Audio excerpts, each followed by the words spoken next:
governo publicou há pouco a MP que aumenta impostos para compensar a redução do IOF, mesmo com todos os sinais contrários vindos do Congresso. Essa medida já está lá no Congresso. As propostas são as mesmas, anunciadas, prometidas, avisadas, isso desde domingo à noite.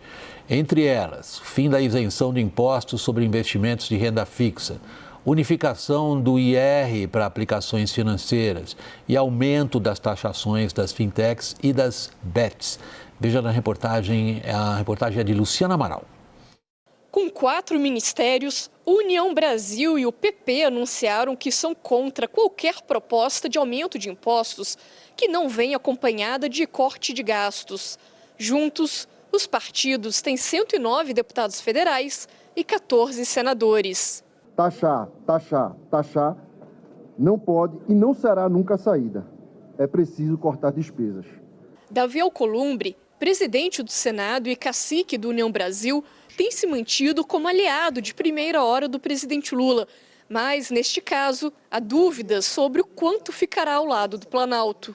Em meio à crise entre o governo e a própria base, a oposição subiu o tom contra as alternativas ao aumento do IOF. O presidente da Câmara, Hugo Mota, não demonstra disposição em ajudar o Planalto. Questionado sobre a MP, ele disse, abre aspas, não estar ali para atender a projeto político de ninguém, fecha aspas, e alertou o governo que, da forma como está, o pacote de medidas terá uma vida difícil no Congresso.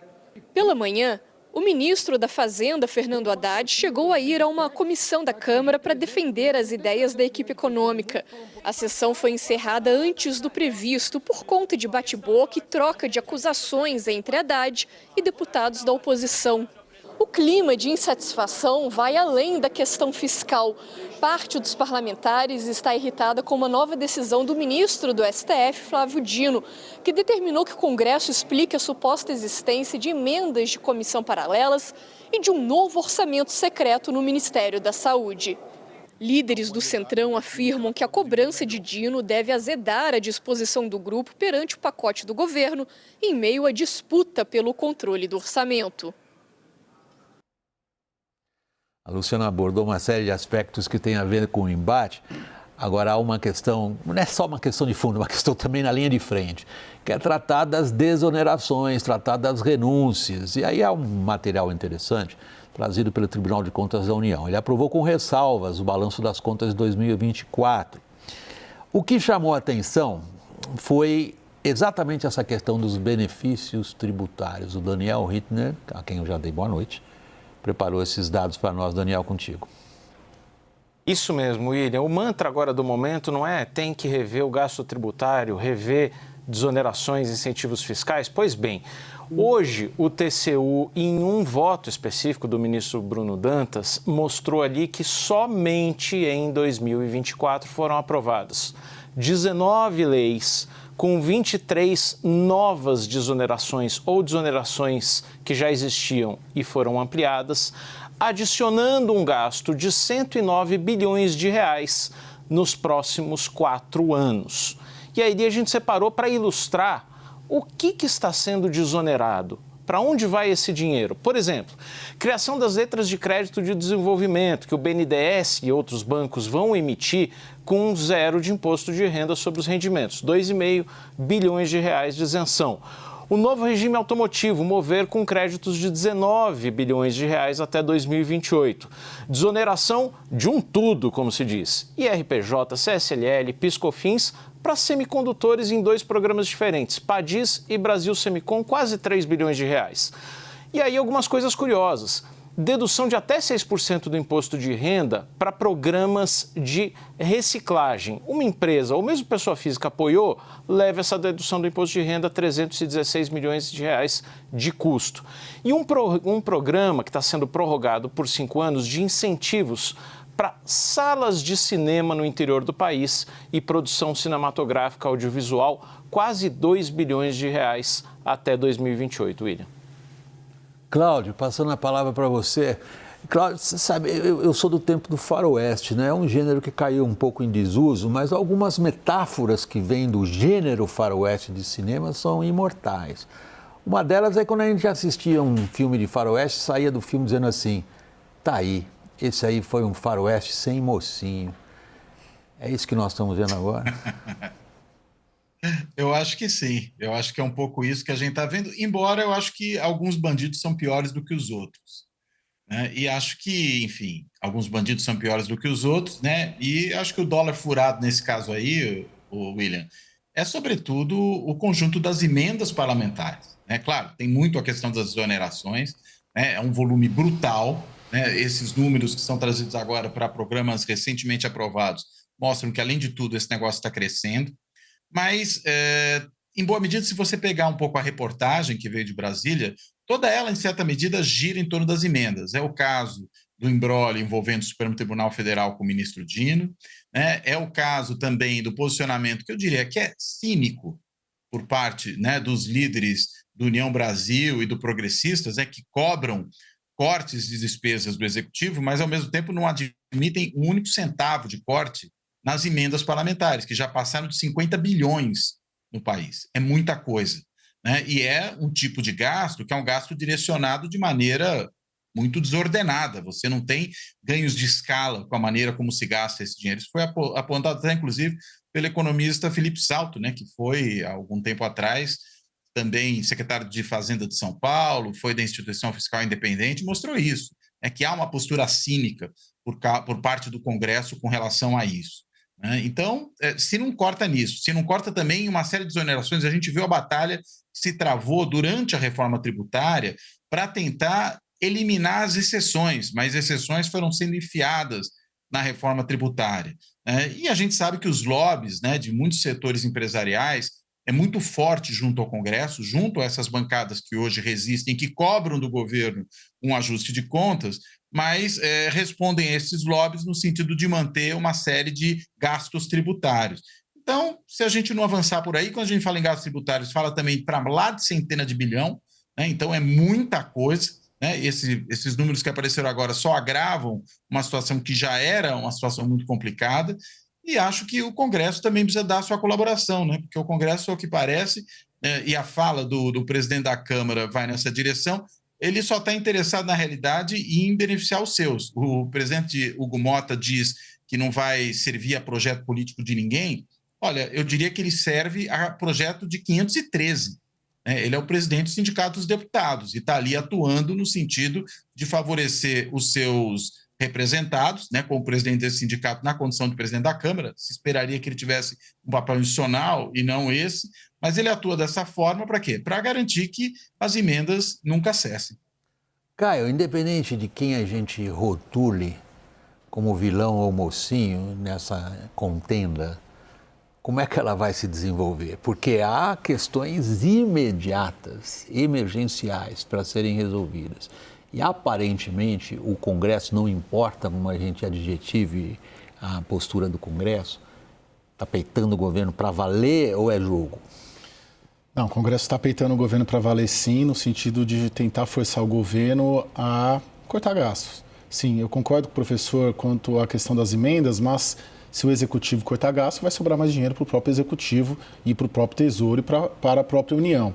Lembrando que as emendas também, tem todo esse debate, né, professor, sobre a pulverização delas, não tem um direcionamento, mas elas cresceram dentro de um processo político-legislativo legítimo diante de 3 presidentes da República frágeis politicamente, né? Dilma Rousseff, Michel Temer e o Jair Bolsonaro, né? Não foi nada, e televisionado, foi tudo televisionado, né?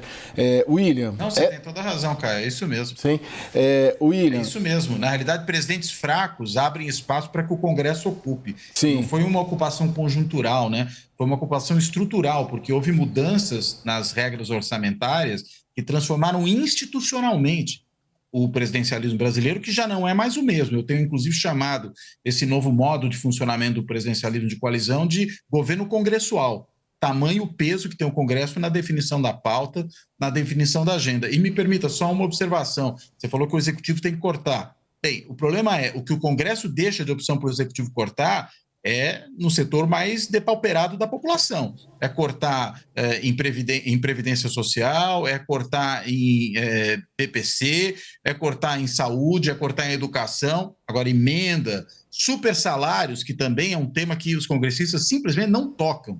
né? Super salários, emendas parlamentares a rodo e gasto tributário, o Congresso não está nem aí. Sim, bom, vamos lá. William, você havia perguntado sobre o que vai dar nisso daí. Essa medida provisória, muito provavelmente, do jeito que entrou, não vai sair, e eu apostaria até que ela é quase natimorta, né? Assim, é muito difícil, da forma como está a situação, eu nunca vi uma situação tal qual...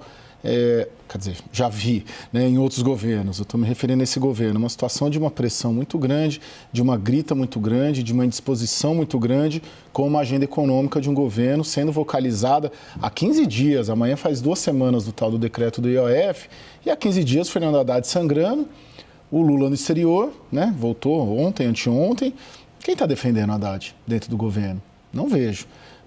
Partidos da base fazendo manifesto e fechando posição, né, que é o caso do União Brasil e do PP, contra essa agenda econômica.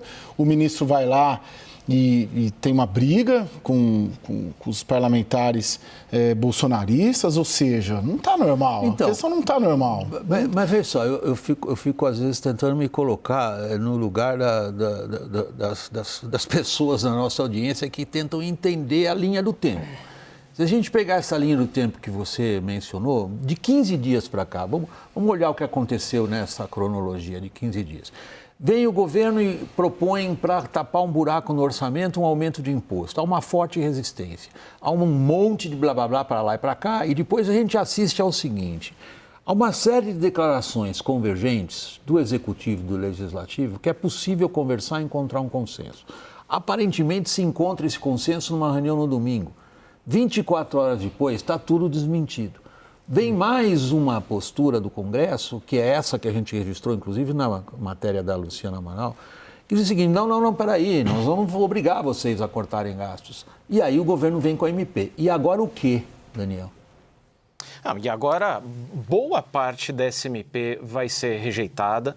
Não tem a menor dúvida, não existe clima nenhum no Congresso para aprovar fim de isenção para LCA, LCI, debêntures incentivadas, aumento de JCP. Pode-se descartar isso, não é preciso a gente gastar muito tempo esmiuçando, porque isso vai cair. Por que se chegou nesse ponto?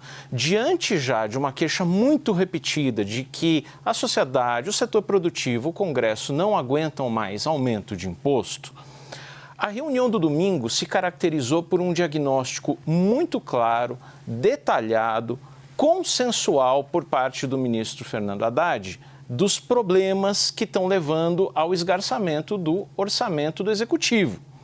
Muito bem. O problema é que Fernando Haddad não avançou 1 milímetro em propostas. Ele fez todo o diagnóstico e meio que entregou no colo do Congresso a responsabilidade por preparar alguma coisa para responder a tudo isso que ele tinha elencado. E ali, olha, poxa, a gente está 1 ano do início de uma campanha eleitoral. Deputados e senadores ou tentando renovar seus mandatos ou alçar algum voo maior, por exemplo, governo de Estado. E ali eles vão ficar com a responsabilidade sobre maldade, medidas impopulares que vão ser mal vistas pelo eleitorado, enquanto o governo e a bancada do PT vão dizer: olha, eu não mexo em programa social, eu não mexo em BPC, eu não mexo em Fundeb, eu não quero fazer nada que atinja a população mais pobre. Mas olha, se o Congresso fizer, eu apoio. Se o Congresso fizer, está muito bem encaminhado, porque é isso que tem que ser feito. Esse foi o recado.